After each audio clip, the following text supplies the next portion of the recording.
Hello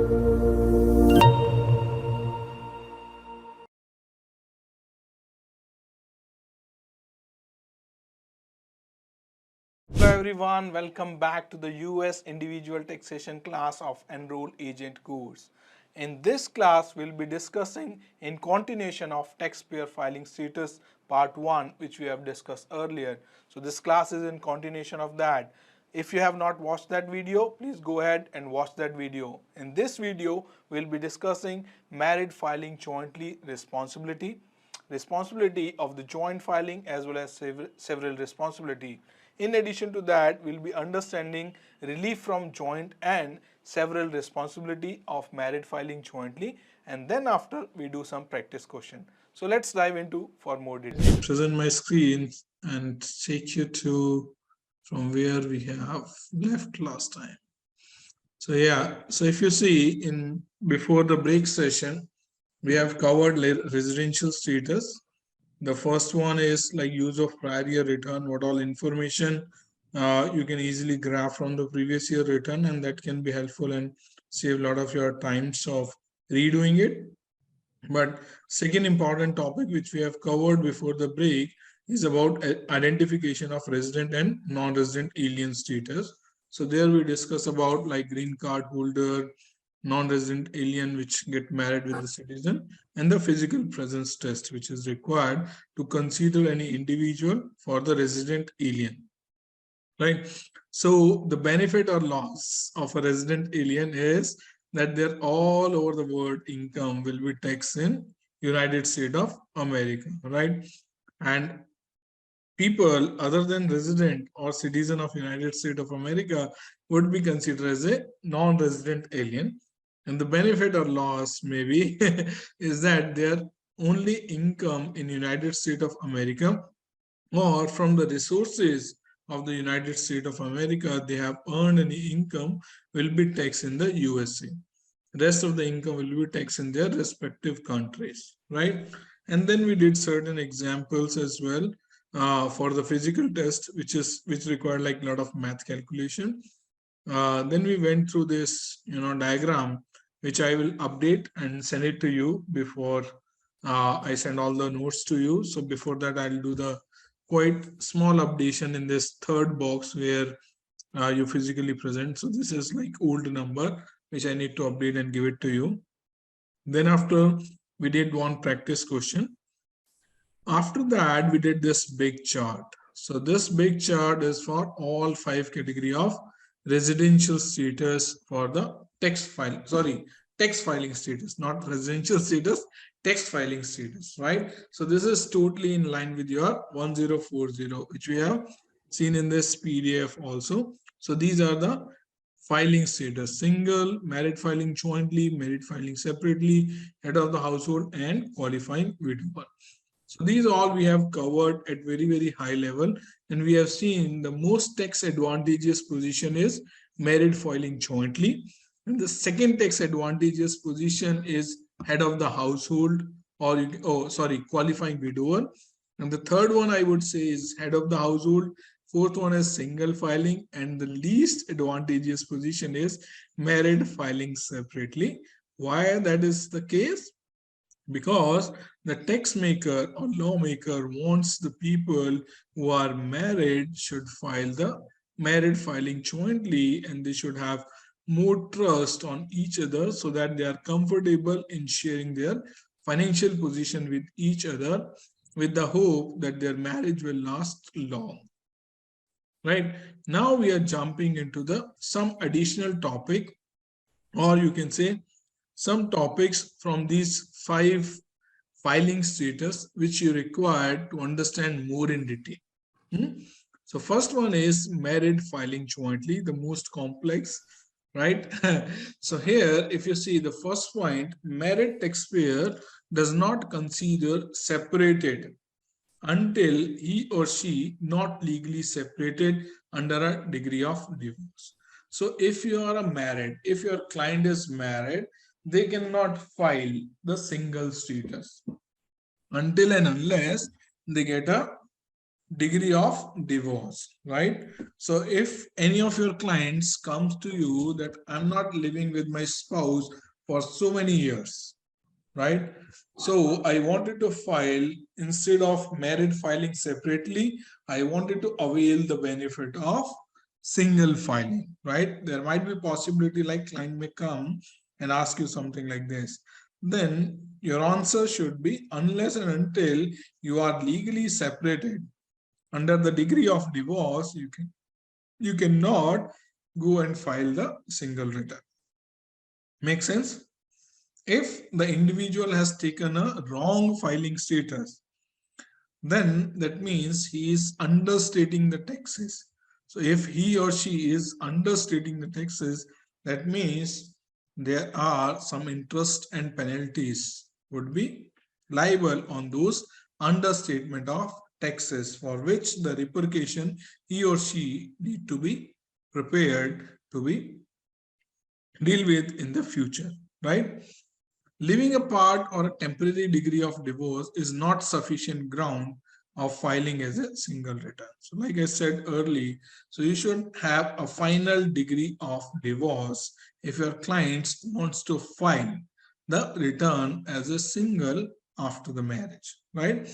Before the marriage, everyone can file a single return, but once the client get married, then they can either file as a married filing jointly or married filing separately.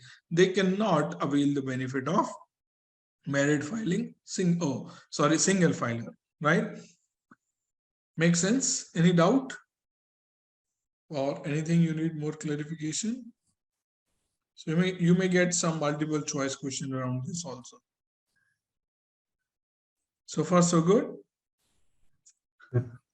Okay, so in case of any spouse died during the year, like we were earlier discussing the scenario of widower, right? The surviving spouse is considered married whole year for tax filing status purpose if surviving spouse does not remarry before the end of the year, and he or she can file joint return for the tax year. After that, taxpayer is entitled to file a qualified widower with the dependent child. So I think we have shared an example earlier also. Do you want me to go through one more quick example on this? Or you are good? Good to go. Good to go. So two lines here. First, in the year of death of a spouse.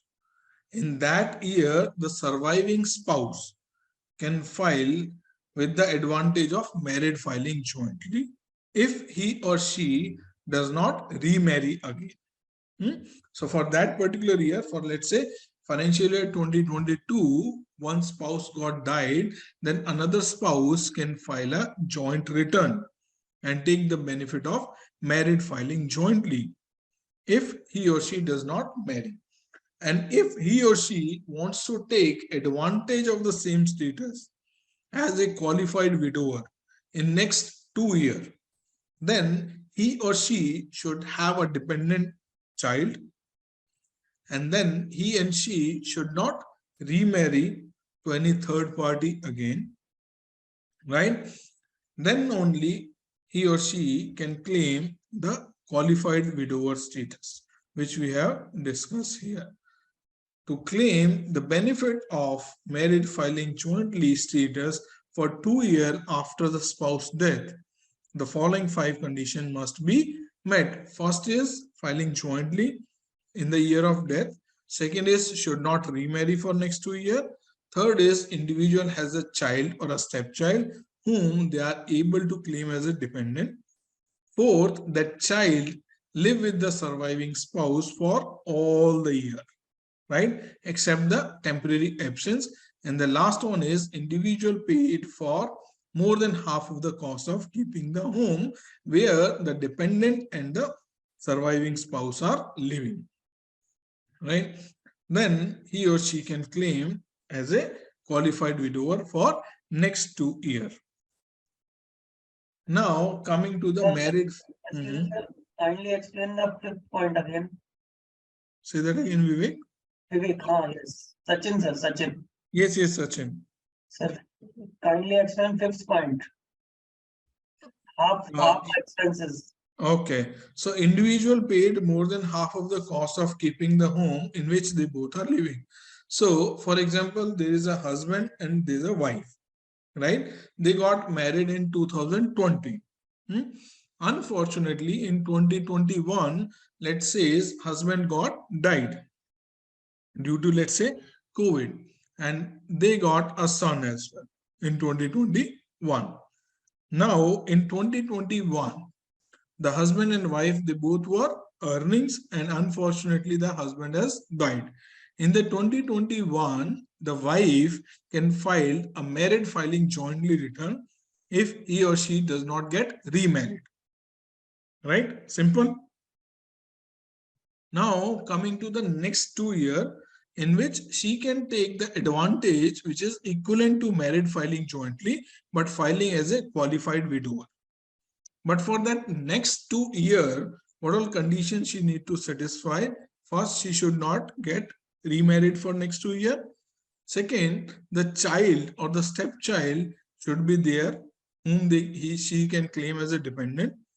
Third thing is the child, the son, in this case, the example which we are discussing, should be living with her for the entire 12 months, right? Unless and until there is a temporary absence which is allowed by the law, for example, for any medical reason or for any educational reason. Now, fifth point is she should be paying more than 50% of the expenditure of the household. Expenditure of the household, which we have discussed before the break also, that your rental expenses, your grocery expenses, your normal routine expenditure for maintaining of your home. So let's say, for example, you are maintaining your house. What all expenditure you are incurring to maintain your house? Your grocery bills, your petrol bill, your EMIs, your rental expense, all those things clubbed together. 50% of that should be going out of your pocket. That's what it means. Make sense? ये तो sir फिर man to man differ होगा ना? हाँ, yes, there is no threshold given. So maybe some person might be living in $1,000 a month. Some person might be living in $10,000 a month. Yes. So if she married after 15 days of the husband's, then at the end of the year, then she can also file jointly with the new husband. Yes, then the benefit with the previous husband will not be available. Okay, sir. But the new husband can file the marriage jointly, yeah? The new husband with the old wife. No, for new husband, it's a new wife.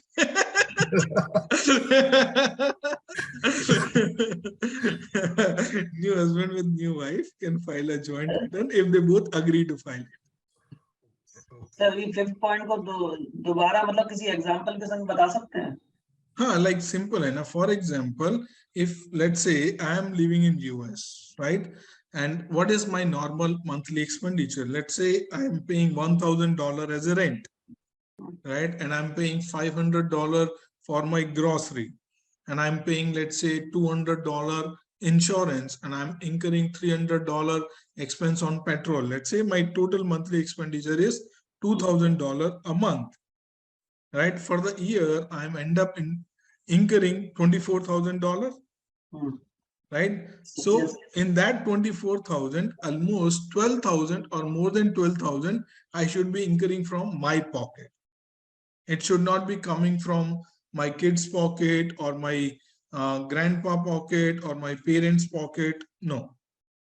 So at least more than half of the expenditure for maintaining the household where me and my son is living should be coming out of my pocket, coming out of my income. Okay. Okay. Okay. It should not be like your grandfather is paying or your parents are paying or your kid is earning. No, it should not be coming from them. It should be at least more than 50% of expense should be coming from your own. Okay, sir. Thank you. Okay. Yeah, Shubham, you have any other question? Good so far? Everyone? Good? Rajat? Yes. Yes, sir. Garima? Yes, sir. Okay, so now I think we covered till here. Okay. So the next point is married filing jointly responsibility. Right? So both the taxpayer may be held responsible jointly and individually for the tax and any interest penalty due on their joint return. For example, Mr. X and Miss Y, they got married in 2020 and they filed their joint income tax return for the financial year 2020. Right? And unfortunately or fortunately, IRS has found some understatement of income and they calculated certain tax liability due on this married filing joint return, and on that they have added interest and penalty. Then who will be responsible? So in that case of scenario, who will be responsible?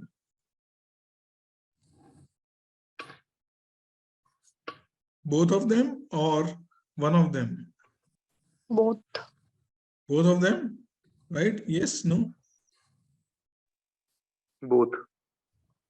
Right? So that is what it says. Both the taxpayer may be held responsible jointly for any interest, penalty, or underpayment of taxes, and individually as well.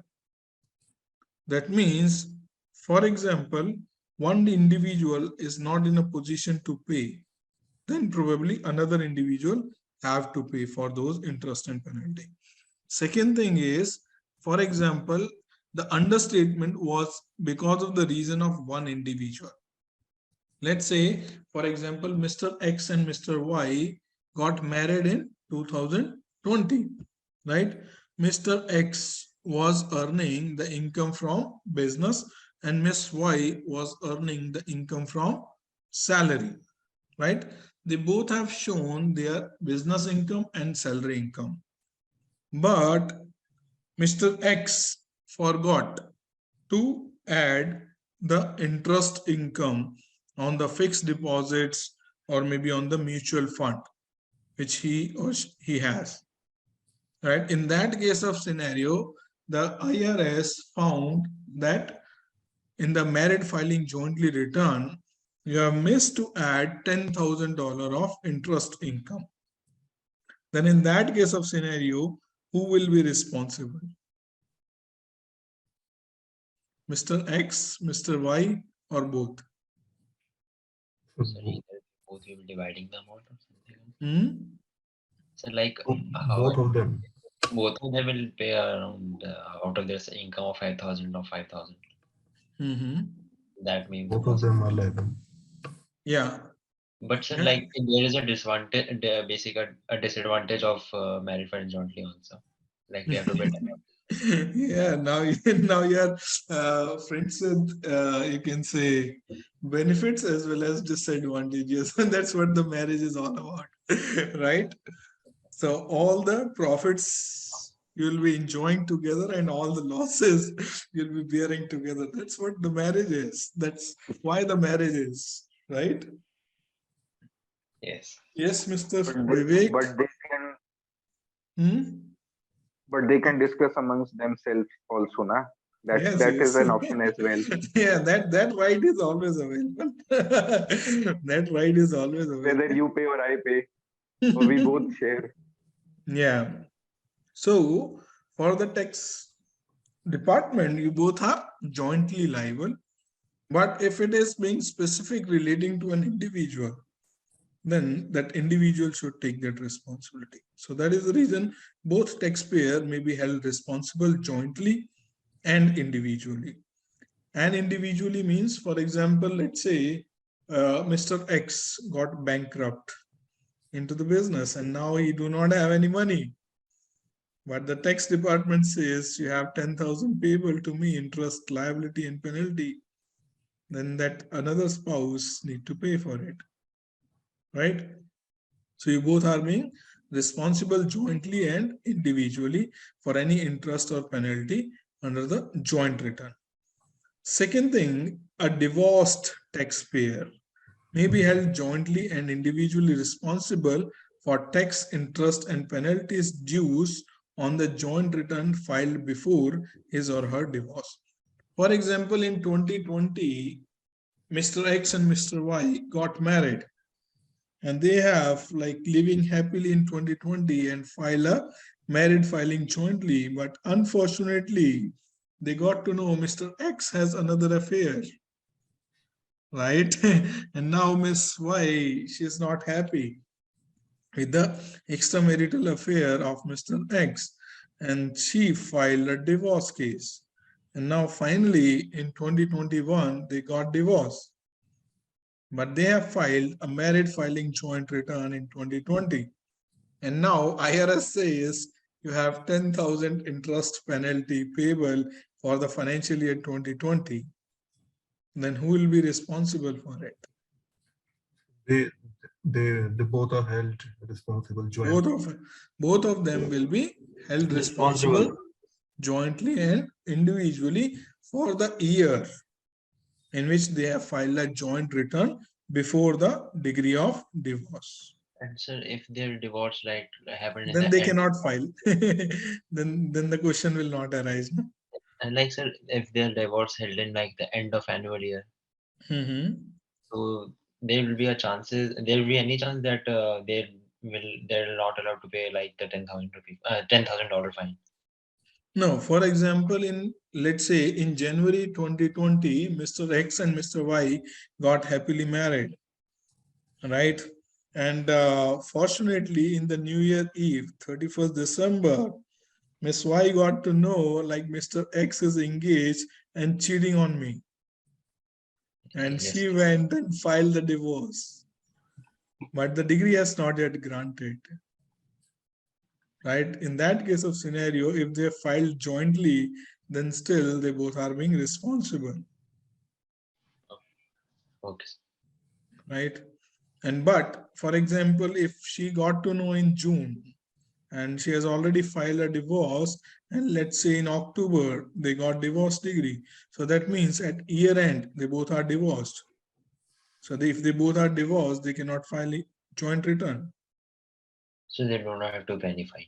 Yep. So then they individually will be responsible for filing their return as a single. Because if they are legally got a divorce degree, then they are back to the single status. Yes. Yes. Right? So now coming to the reliefs. So this is also very important, right? The question which Rajat was saying, they can internally discuss, but how they need to internally discuss what all things are being available legally to them to get the relief of joint and several liability when you are filing as a joint return. First is innocent spouse relief. So the tax authority says there might be possibility that one spouse is innocent, right? So I will not name it, but there might be a possibility, right?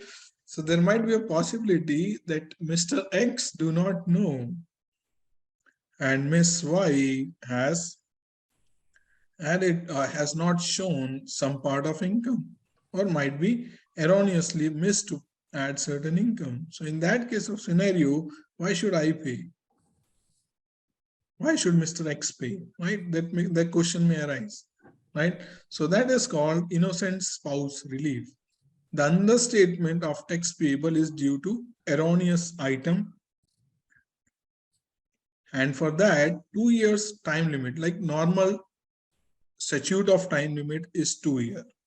That means if anything went wrong and within 2 years, if tax authority didn't claim, then they cannot claim it.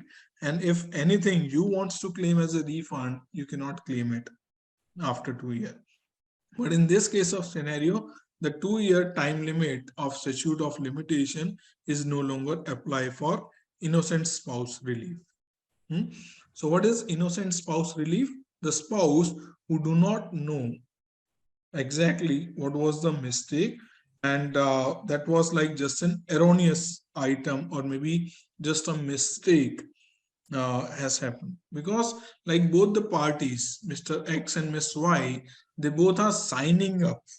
That means they are declaring to the income tax department, to the IRS, that they both have seen and they both are acknowledging the information mentioned in the income tax returns are true and correct.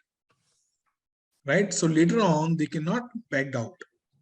But there might be a possibility that one person is innocent, might not be aware of the facts, or there might be a possibility some typo error or maybe some mistakes.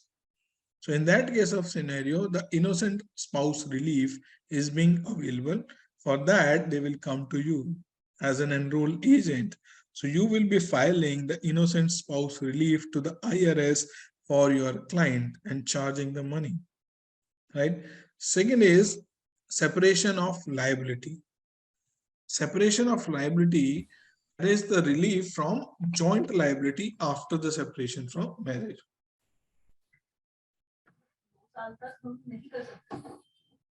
Yeah, do you have any question? Okay, so second is separation of liability, that is relief from the joint liability after the separation from marriage. So Mr. X and Mr. Y, in which year they got married? 2020? 2020. Yeah, and in 2021, let's say they got separated. Right? So this relief is available only when taxpayer is no longer married to or be legally separated from the spouse, and taxpayer is not be the member of the same house for more than 12 months on or before the date of filing. So if you want to claim that you have already got separated, or if your clients want to claim that he or she has already got separated, then he or she is not responsible for the liability incurred by the other spouse. So then, as an enrolled agent, as a tax practitioner, we need to evaluate two things. One is whether they both have legally separated or not. Second, they should not be living in the same house from last 12 months or more on or before the date of filing. Then only the separation liability relief is being available. Right? The liability for understatement of tax will be allocated between the taxpayer and the former spouse. In addition to innocent spouse relief, a taxpayer may request this type of relief. So first relief is innocent spouse relief, right? Where it may be like on account of any mistake, maybe on account of error, or maybe on account of any typo error, or you are totally not aware of any such thing, or maybe other person has done something fraudulent on the income tax return, right? In that case of scenario, you can apply for the innocent spouse relief. In addition to that, let's say you are innocent when you have filed, and later on you get to know all the fraudulent activity the other spouse is doing, and now you got separated, right? Then you can claim additional relief, and that is called separation of liability relief. This is available only and only when both of you are legally separated. Both of the houses are being legally separated and they are not living at the same house for more than 12 months from the date on or before the date of relief the spouse has applied. Separation of liability will not be provided in following situation. When separation of liability will not be provided, first is the former spouse transferred the property to taxpayer to avoid the tax payment, right? That means you have done this purposefully. The spouses have done this purposefully to avoid the tax payment, right?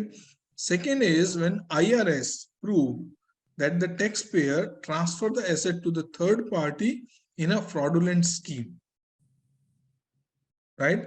Second is when IRS prove that the taxpayer at the time of signing the joint return, the taxpayer had actual knowledge of any item that may give rise to the tax deficiency that were allocated to the spouse.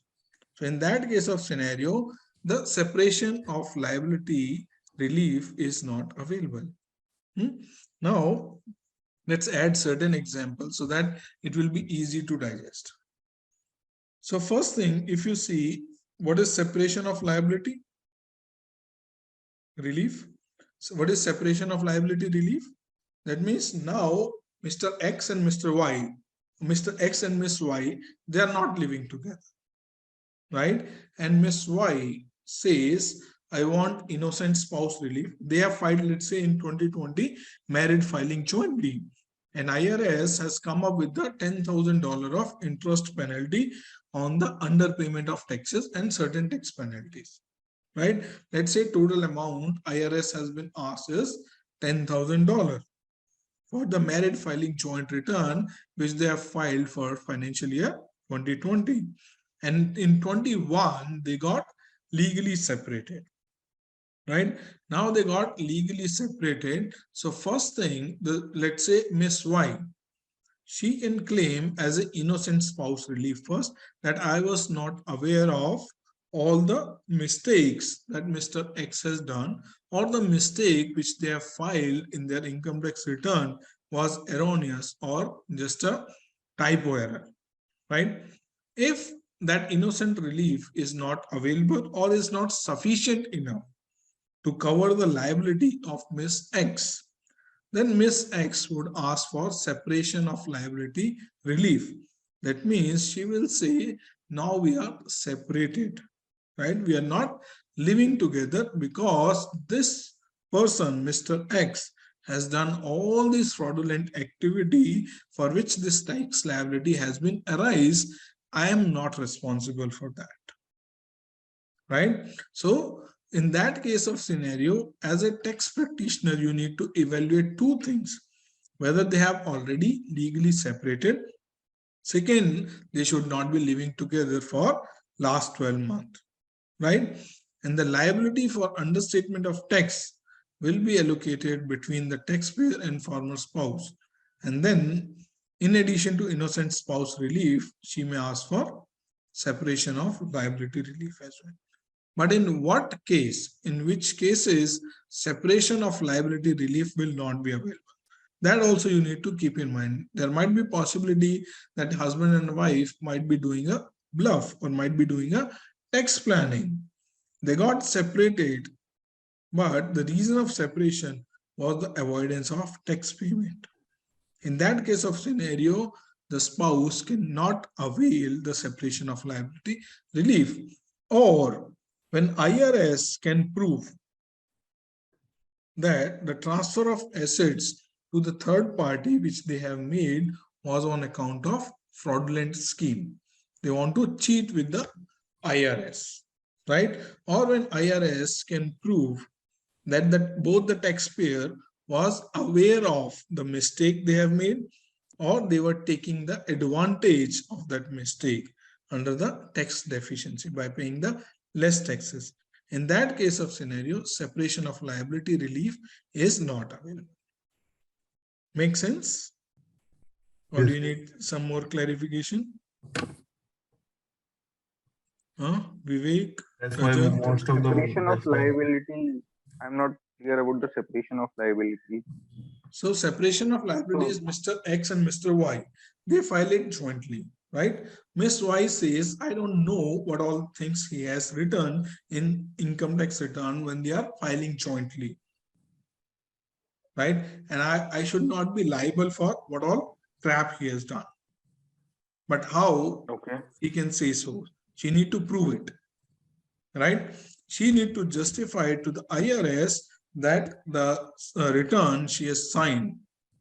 At that point of time, she was not aware of this facts, that he or has done any fraudulent activity, right? Second, it was by mistake. That may be a typo error, or that may be a small erroneous error, because of which she is signed up. But later on, they have got separated, and now she wants her tax liability to be considered only to the extent for her she is liable. She is not being, she do not want to be get penalized for the mistakes of the husband. So that is called separation of liability relief. Okay, so let me get this right. She will prove it to the IRS, Yeah. and after proving to the IRS, the information which we will need, we will get from IRS. No, let's say you are an enroll agent, you are a tax practitioner, right? Mr. X and Mr. Y is your client. Mr. X and Miss Y is your client, right? In this case, which example since morning we are discussing, Miss Y came to you and she said, I was not aware of these things, which he has incomes and he has not shown to the married filing jointly return. And now IRS has came up with the deficiency in the tax payment and interest and penalty on the same, and they come up with the demand of $10,000. And now we got divorced. We are not living together from last 12 months. And I should not be responsible for it. Then as a tax practitioner, as an enrolled agent, what benefit or what support you can give to your client, which is Miss Y? First one is innocent spouse relief. Second, on the top of it, you can also file for a separation of liability relief. Make sense? So can both the spouses file for innocent spouse relief or only one spouse?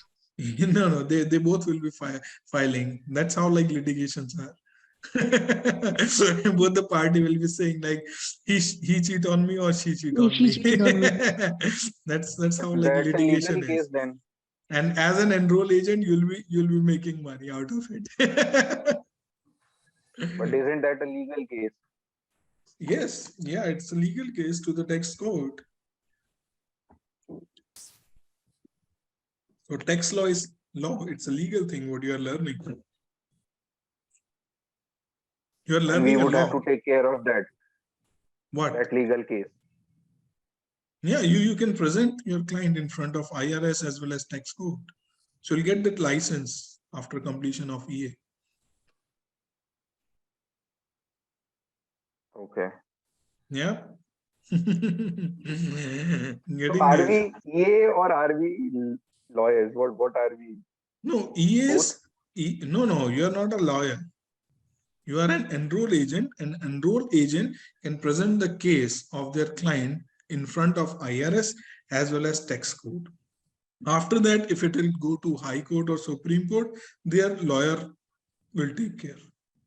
EAs or CPAs are not authorized to present the case in front of High Court or Supreme Court.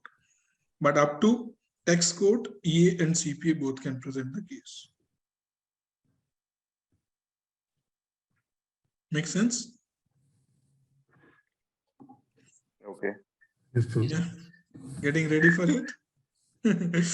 Getting ready with the black card? That's why Christmas is a marriage season in America, because of this tax fraud. Yeah, absolutely true, absolutely true. Okay, for this, whatever the relief you want to claim for your client, you need to file a form 8857, right? And second thing which you have studied is like separation liability will not be available if these condition applies. One, the former spouse transferred the property to avoid the tax. Second, when IRS can prove it was because of fraudulent scheme, or the spouse have actual knowledge of the mistake or the fraud, right? In that case of scenario, you cannot apply for separation of liability. Now coming to the third one, relief, which is called equitable relief. Equitable relief, equitable mean in the eye of law, whether you are husband or you are a wife, right? You both are equal. And the law should give equal justice to both of you and equal benefits to both of you, right? So that is called equitable relief. The taxpayer qualify for this relief when all of the following conditions are met. First one is the taxpayer is not eligible for innocent spouse relief and relief by separation.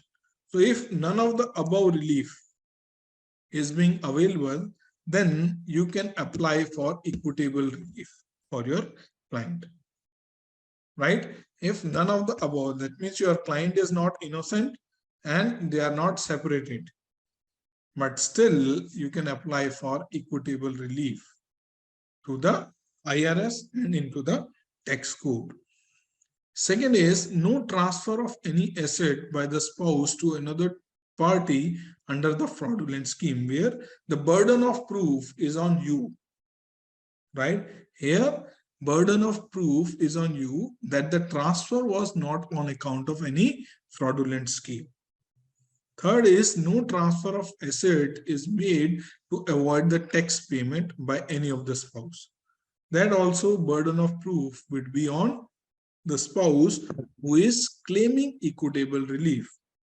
And as an enrolled agent, we will be helping in presenting their case in front of IRS, right?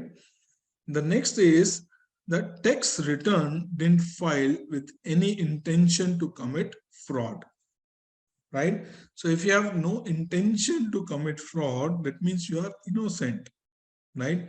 Or whatever the mistake has happened was on account of mistake, but not on account of fraud. But this burden of proof is on you to claim for equitable relief. Last one is, it will be unfair to hold the taxpayer liable for any understatement and underpayment of tax based on the available facts and circumstances. So whatever the facts and circumstances you will be presenting in front of IRS, you can claim that it is unfair to hold my taxpayer or to hold me or to my client liable for any understatement or underpayment of tax. So three types of reliefs available.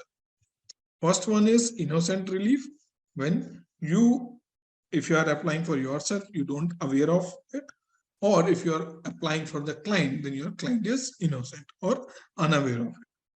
Second is separation of liability relief, when your client has got separated or when you have got separated, any such situation, right? If none of these two available, in that case of scenario, third door which is open to you is the equitable relief. Equitable relief where you feel there is any unjust enrichment is happening to you, or there is any unfairness happening to you, right?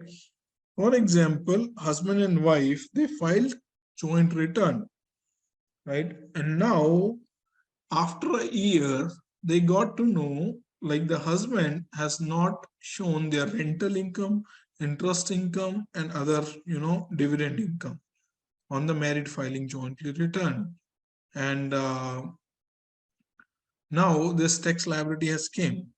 So in that case of scenario, the spouse, the other spouse, let's say wife, she said like to the judge, to the court, that, like give me equitable relief. Even though I cannot, like she cannot claim separate liability because they have not separated yet. And, like for any reason, they were not able to prove that she was innocent. In that case of scenario, she can claim for the equitable relief. She can say this part of the liability belongs to the husband, right? So then husband should be liable for the payment of tax penalty or interest, and I should be waived off. So that is called equitable relief. Make sense? Yeah. Yes, no? So if you see, go back really here. So tax filing status, single, married filing jointly, married filing separately, head of the household, and widower. Now, then after the break, we discuss on married filing jointly, which is married taxpayer does not consider separate until he or she is legally separated. Then we discuss on the responsibility part, right? And then we jumped into the relief part. So first we understood they both are jointly and independently liable. And then what all relief are being available to the respective spouse, in which situation, which relief the spouse can avail. So as a tax practitioner, we should know which section is being applicable to which situation, right? That is the reason as an enroll agent, we are learning all these three things, right? So that we can guide our client appropriately, which situations works or which tax law or which tax section works for you better, right? Now, the concept is called injured spouse. Injured spouse is the spouse who got hurted, who got damage, financial damage, right? A taxpayer in a joint return whose part of overpayment of taxes applied against his or her spouse part due for the federal tax liability, child or spousal support, or federal non-tax debt or state income tax. That person is called injured spouse and should file the form 8379 to claim the respective relief. So here it means, for example, let's say Mr. X and Mr. Y, they got married in which year? 2020.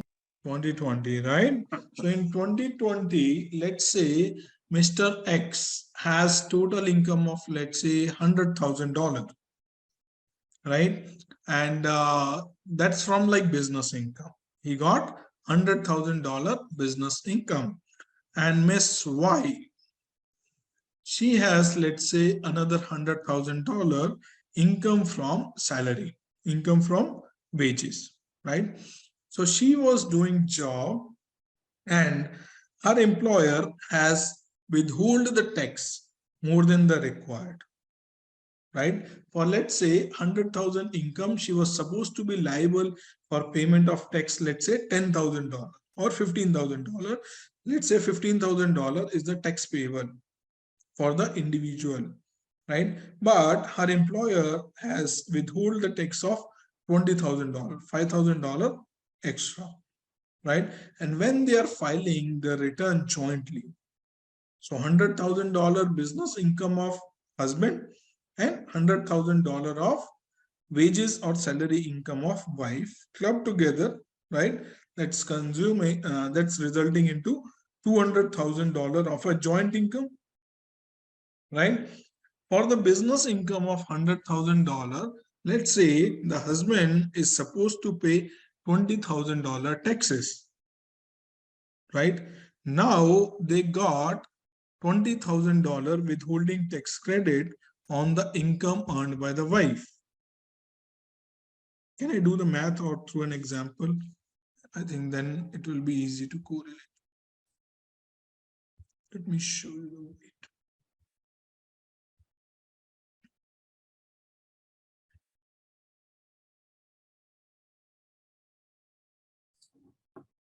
Can you see the whiteboard? Yes. So let's say husband, Mr. X, has business income. How much? 100,000, right? And on that, let's say tax at the rate of 20%. Let's just for example, we are considering 20% payable. That means $20,000 is tax payable. And now Miss Y, she has salary income of $100,000 and tax at the rate, let's say 15%, $15,000, right? And her employer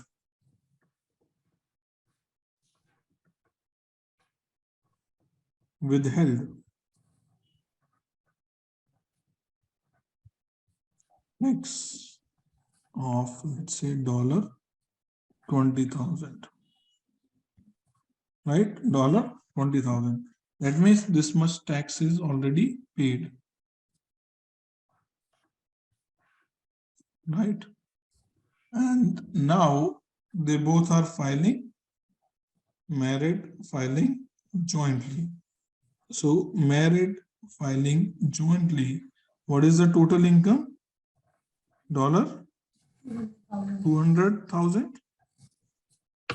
right?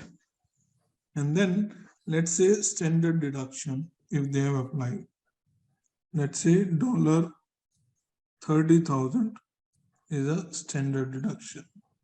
So taxable income comes out $170,000.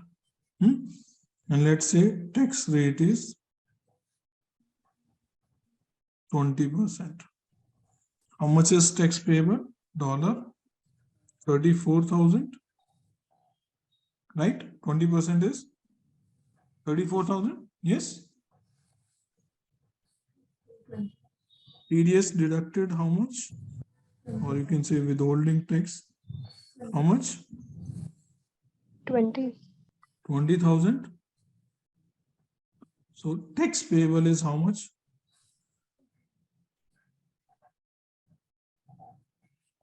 $14,000, right? So instead of 20,000, now Mr. X is paying 14,000, right? He is getting a benefit of $6,000, right? Make sense? Are you guys with me? Yes. Yes. Yeah. So now let's go back. Just remember this. The 6,000 benefit he is getting because of her, right? Now let's come back and see the notes over here. This was because they were married filing jointly. Married filing jointly, but Miss X has overpaid, right? Her employer has deducted the TDS or withholding tax more than the required. Okay. Right? So in this case, injured spouse is Miss Y, a taxpayer in a joint return whose part of overpayment of taxes applied against his or her spouse past dues of federal tax liability. That spouse whose income tax is being paid, who has paid the income tax on behalf of another spouse, is called injured spouse. Make sense? And she can claim equitable relief. Okay. Right? Make sense? Could you please explain the injured spouse? I thought Yes, sir. that paying someone else's spouse is the wrong. Say that again. Sorry, Manik. So actually, I just heard that is that amount of some another spouse we have paid or something? It's not like that. 1 second. Let's go back to this. Can you see the whiteboard? Yes, sir. So here, if you see, there is Mr. X, right? Mr. X earned business income of $100,000 and which is supposed to be taxed at the rate of 20%. So his tax liability should be $20,000, right? And Miss Y is earning salary income of $100,000, which is supposed to be taxed at the rate of 15%. And her tax liability is $15,000, right? But her employer has deducted the tax or withhold the tax of $20,000 and paid her $80,000 in hand salary, right? So she has paid 5,000 more. Yes, sir. Right? And now they are filing a joint return. So in the joint return, the total income is $200,000, 100 plus 100, 200. right? And let's say they have a standard deduction of 30,000. So taxable income is 170,000. 170,000, and let's say tax rate is 20%. The 34,000 or one So less. 34,000 is tax payable, and they have paid how much? 20. 20,000 she has already paid. So balance payable is 14,000 instead of 20,000. So the another spouse has got an advantage of 6,000, right? So So which sir, she sir ये जो standard deduction है ये salary case में मिलेगा या business case में भी मिलेगा every case. in India we have got only salary based case. Yeah, yes. So we'll be discussing that in chapter 2. So just to make an example, I made it, but yeah, that is available to all individuals. Please proceed. Right. Please proceed. So this is called injured spouse who has paid extra taxes, and the another spouse has taken the benefit of it, and she can claim the equitable relief as well, right? Now, joint return is considered not to be filed if it is established that the taxpayer signed under the threat, right? For example, like in a you can say in a marriage relation, like husband and wife, right? So let's say, for example, wife was not ready to sign the return because she knows there might be certain mistake or fraudulent activity. But husband has threatened her to sign a joint return to take the benefit of married filing jointly. So in that case of scenario, that joint return is considered not to be filed. That means the joint return is considered not filed at all if it is established. That means the spouse need to establish that the signing is being done because of threat or distress.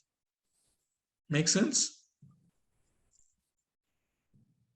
Or any doubt? Okay. And next point is understatement of tax. What is understatement of tax? The total tax payable as per tax law minus the tax actually paid or shown on the tax return by the taxpayer, right? For example,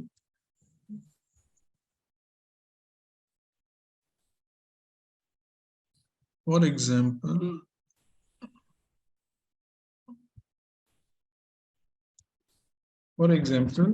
say the individual has, let's say, salary, income, let's say $100,000, rental income, let's say 60,000, 5,000 a month, and then let's say interest and dividend at the rate of let's say 40,000. So total income he has, let's say $200,000, which is taxable income. Whereas in the tax return,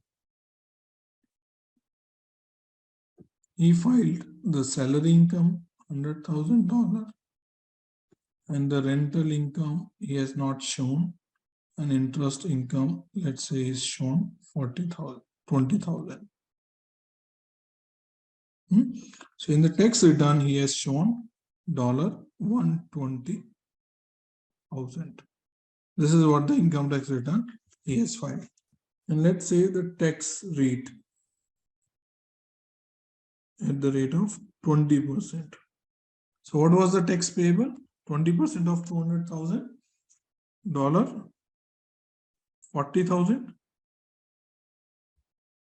right? Yes, no? And what actually he has paid is 24,000. So the difference between these two, how much is it? $16,000.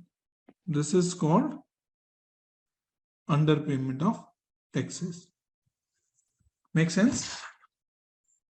Yeah, Mayank, Vivek, Yes, sir. Rajat. Yes, yes. So if you go back, and see the notes, what it's saying, understatement of taxes is total tax payable as per the tax law. How much was the total tax payable? How much was the total tax payable? 40. 40,000. And how much is the tax actual paid? 24,000. 24. What was the understatement? 16. Right. Okay. So this is how you will be calculating. Next is statute of limitation. So that is 2 years. However, it is not applicable for the spouse request to equitable relief. Right. Next is date of filing deadlines. 15th April of the succeeding year is the date of filing. Right. And next is signing of the tax return. So signing of the tax return, how you can file the tax returns. So there are 2 ways of filing the tax return.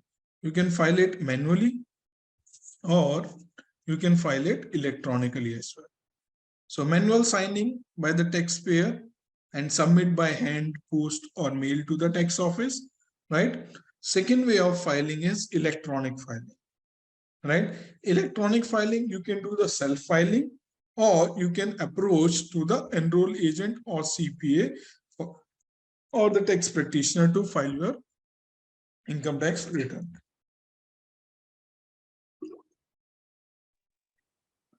Sir, how would we find out if the individual is providing us with the right information and is not hiding or trying to hide his income just to save the tax? Yeah, we'll take the declaration. No? So we'll take the declaration that he has given to the best of his knowledge and information, all the information relating to the income and expenditure to the enroll agent. So we'll take the declaration and representation letter. Any professional. And if later on, if there's a discrepancy, right? If the IRS finds out that, the tax filed is incorrect because the individual did not provide the correct information. So in that case, the individual is held liable, right? Yes. So and not if the EA. Yeah, if the mistake was on account of the individual has not given you the sufficient information, then that individual is liable. But if he or she has given you the information, then you will be the liable. So if I make a mistake in calculating, that is my problem, obviously. Yes, yes, yes. And the fine is liable to me. If you have filed as a tax preparer, yes. Because client will not take that damage, right? Why would client take hit because of your mistake?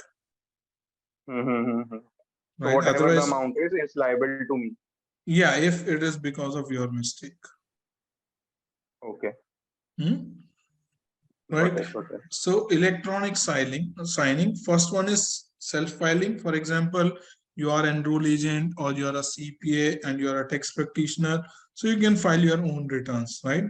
Second is like the other peoples will be taking your help in filing the return. So that is called filing through the practitioner.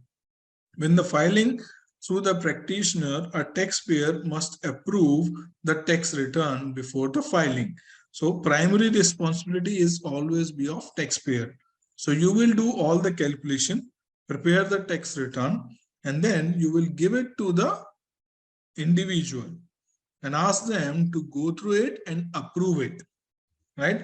Once they approve, only then after, as a practitioner, we should be filing it, right? The practitioner use their PIN number to file the tax return of their client, right? If you see, go back over here, to this form, in the end, you will see sign here. So the sign here, you can sign, individual can sign their own, or paid preparer use only. That means if tax preparer is filing the return, then the preparer name will come, preparer signature, date, and PTIN number will come. Right? So that is what, like, Yeah, first okay. step you're gonna apply is your PTIN number. So PTIN number is required to be a tax preparer, right? That is available to the CPA and the enrolled agents. Right? Make sense? You can Yeah. correlate theory with the practical experiences. What are you gonna see in future? Hmm. Yeah. Future tax practitioners. Good. Okay, so when filing through the tax practitioner, the tax preparer must approve the tax return before filing, and practitioner use their PTIN number, PTIN number, to file the tax return of the client. Couple of things you need to keep in mind when you are filing electronic return using the self-selected PIN number. So for individual, it's PIN number. For tax practitioner, it's PTIN number. First one is primary taxpayer age is less than 16 years on or before the date of filing, and he or she have never filed before. The following taxpayer are not eligible. So the people who are not eligible to file the tax return, not eligible to file the electronic return. So who all are those people? Less than 16 year age generally. Less than 16 year age on or before the filing date. Second is secondary taxpayer is less than 16 years of age on or before the date of filing, and he or she has not filed the prior tax return. But generally, thumb rule is less than 16 year age, then you need to file manually. And if you are more than 16 year age, you can file electronic as well. So both the options are available. Make sense? Any doubt, guys? No. Okay, so we are about to finish. Signing a joint return, married filing jointly. So who all can file the joint return? Both husband and wife must be signing the return. So in a joint return, who all should be signing, and what all signatures are being acceptable to the IRS? First, both husband and wife must be signing the return. That is acceptable. Second is, if any spouse died, in that case of scenario, executor or administrator of the deceased spouse state must be signing, right? So the executor of the state or administrator of the state would be signing in place of the spouse who has died. Who is executor or administrator? That is appointed person to distribute the state as per the will written by the person who got died, right? That is called executor or administrator. Make sense? Any doubt or anything you need clarification here? Understood what is executor or administrator? I guess an executor or an administrator is a lawyer, I guess. No, it not depends. necessarily. It depends. It depends. So, they are generally like appointed officer of state government, city government, or municipality authority, or maybe like gazetted officer kind of things, whom like people trust, can be a good executor or administrator of the will, who are kind of independent parties, right? Who has good reputation in the market kind of thing. Not necessarily be a lawyer. It can be a lawyer, but not mandatory, right? Third is, if no executor or administrator appointed for deceased spouse, then surviving spouse can sign as filing as a surviving spouse. So below the signature, he or she must be mentioning that filing as a surviving spouse.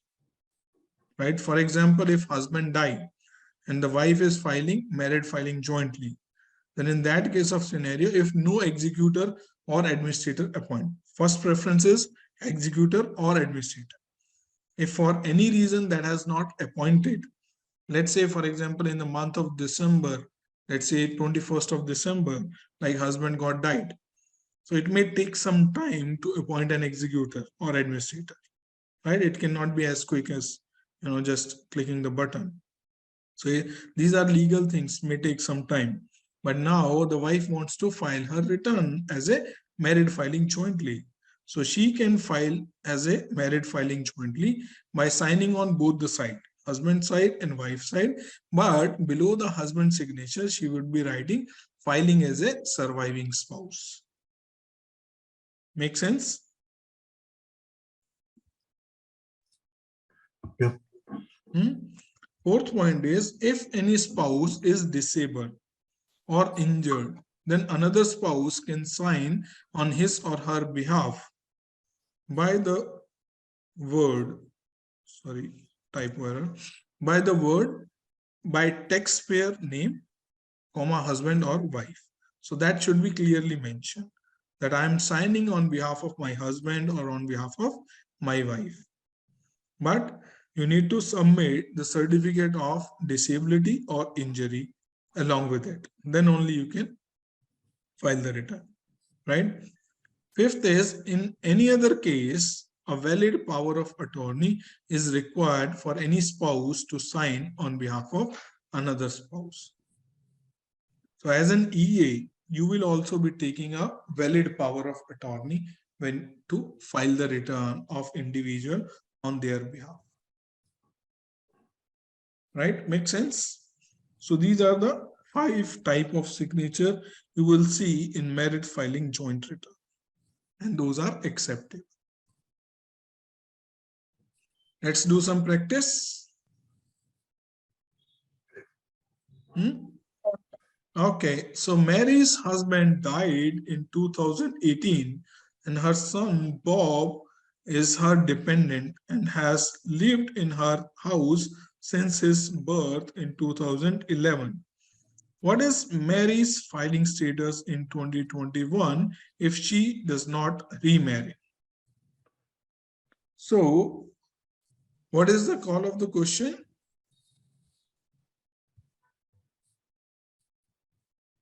What is the call of the question? Is the filing status. What should be the filing status of Mary, right? So Mary husband died in which year? 2018. 2018, right? So in 2018, they have filed as a married filing jointly, right? And then after in 2019 and 20, she can file as a qualified widower. Yes, no? Yes, yes, sir. Right? To get all those advantages. But what is the call of the question here is 21. 21. So in 21, what status she can file the return? If she is maintaining the son in the household expenditure and she has not got remarried, what will be the best situation filing Like status for? the 2-year time span has been passed for the qualified widower. So, and is there any like rule that the widower can apply for 22 years? Yes, yes, I think that is what we have learned. Yeah, I mean, this is what we have done, but so here, if you see, the married widower retain the benefit of married filing jointly status for 2 years after the spouse death. That is the rule, if following 5 conditions met. So, but the 2 year has also passed. Now in 2021, which status she will file? Single, married filing jointly, married filing separately, head of the household, or a qualified widower? so the unmarried one is that they are legally separated, so the head of household will work only. Head of household? So But like the unmarried will not work as it means that they are legally separated, but the spouse has already died. So and the others are only related to married. Filing joint and married filed separately, and they both are not applicable. So and qualified widower, the time span has been passed. So head of household will only work. no, like answer is right what you're saying, but the reason what you're giving is not right. So look at this box, head of the household. Individual who meet the following condition can file as a head of the household. First one is unmarried on the last day of the year. Now she is unmarried. Second is paid more than half of the expense of household.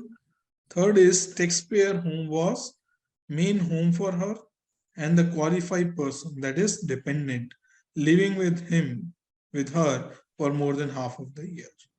Right? So she is satisfying the criteria that the qualifying dependent is living with him for more than half of the year, and she is taking care of more than half of the year expenses.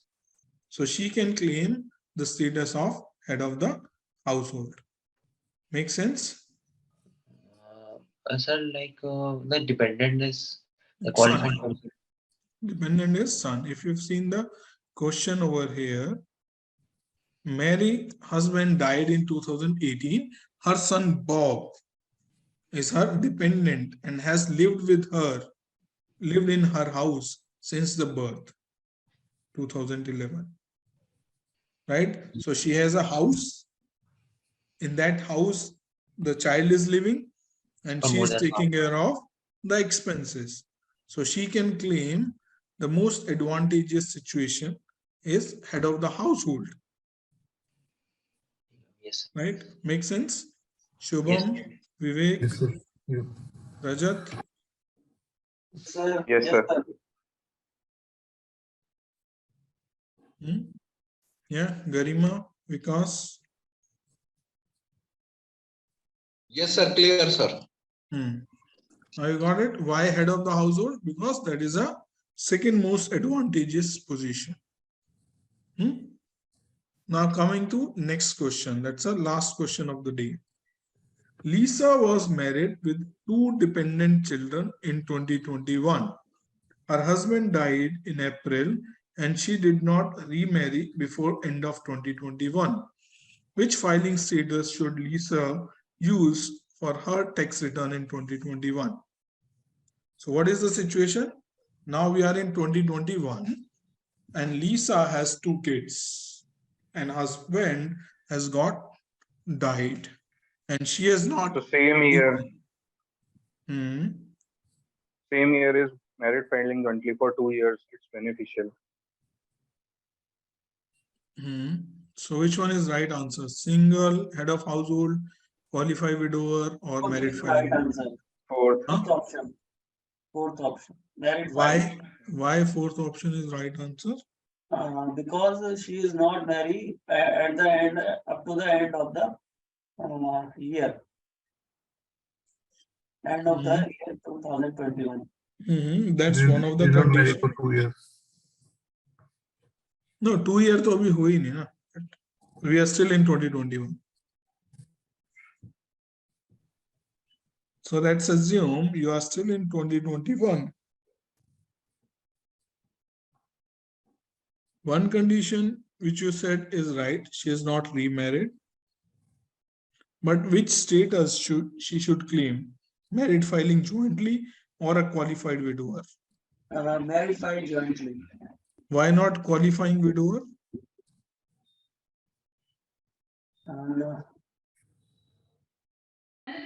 Sir, I guess the accounting year is the same, like she has not remarried before the end of 2021. No, that is one condition it's satisfied. But why not qualified widower? Why married filing jointly?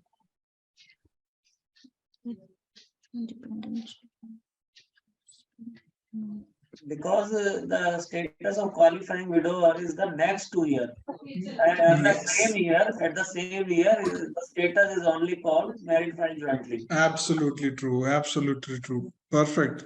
Such a perfect answer. Thank you, sir. Because in year 1, in the year of death, you can claim married filing jointly, and qualified widower status is available for next 2 years to take the similar benefit of married filing jointly, right? That is the reason, because this question is asked for 2021. If the question was asked for 2022, then the answer would be a qualified widower, right? Because the question is of same year of the death. Hence, the answer is married filing jointly. If the question is, call of the question is for 2022, then probably the answer would be qualifying widower. Make sense, everyone? Yes. Yeah. Garima? Yes, sir. Got it? Why this Yes. is right? Yes, Okay. sir. Yes. Cool. So this is it for today's class. So I'll send you the notes after doing some small revision in some time. And if you guys have any doubts so far, then let me know. Or if everything is good, then we can connect tomorrow.